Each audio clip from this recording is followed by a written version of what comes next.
কাছে মনে হচ্ছে আমার ওয়েটটা আবার বেড়ে যাচ্ছে। অনেকেই জানেন লাস্ট কয়েক মাস ধরে আমি ডায়েটটা খুব ভালোভাবে পালন করতেছিলাম। এর মাঝখানে শীত চলে আসে আর গন্ডগোলটা তখনই বাধে। শীতের কারণে ইয়োগা ছেড়ে দিয়েছিলাম, সকালে যেই পানীয়গুলো পান করতাম সেগুলো ছেড়ে দিয়েছি।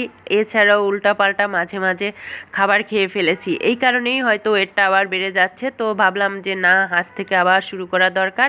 আর গরমটাও চলে আসছে, শীত চলে গেছে।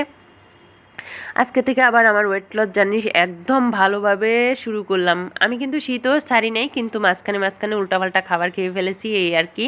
তো আপেল সিডার ভিনিগারটা আমি কুসুম গরম জলের সঙ্গে মিশিয়ে নিলাম, তার সঙ্গে একটু পিঙ্ক সল্ট মিশিয়ে খেয়ে নিলাম। আর ওইদিকে চিয়া সিড ভিজিয়ে রেখেছি আর কিছু বাদাম নিয়েছি। এটা হলো আমার সকালের খাবার। আর 10টা-11টার দিকে আমি একটা ব্ল্যাক কফি খেয়ে নিয়েছি। এরপর দুপুরের খাবারটা আমি কি খাবো সেটাও আপনাদের সাথে শেয়ার করতেছি। দুপুরে আমি বেশ কিছু মিক্সড সবজি নিয়েছি, এটাকে একদম হালকা তেলে নাড়াচাড়া করে জাস্ট তুলে নিয়েছি। আর একটা ডিম পোস্ট নিয়েছি, একদম কুসুমটাকে নরম রেখে। ডায়েটে মাছ মাংস বেশি পরিমাণে খাওয়া যায়, কিন্তু আমার মাছের চেয়েও ডিমটা বেশি ভালো লাগে। আর এইটাই রাত্রে খাবো, সারাদিনে কোনো আর কার্বোহাইড্রেট খাবো না।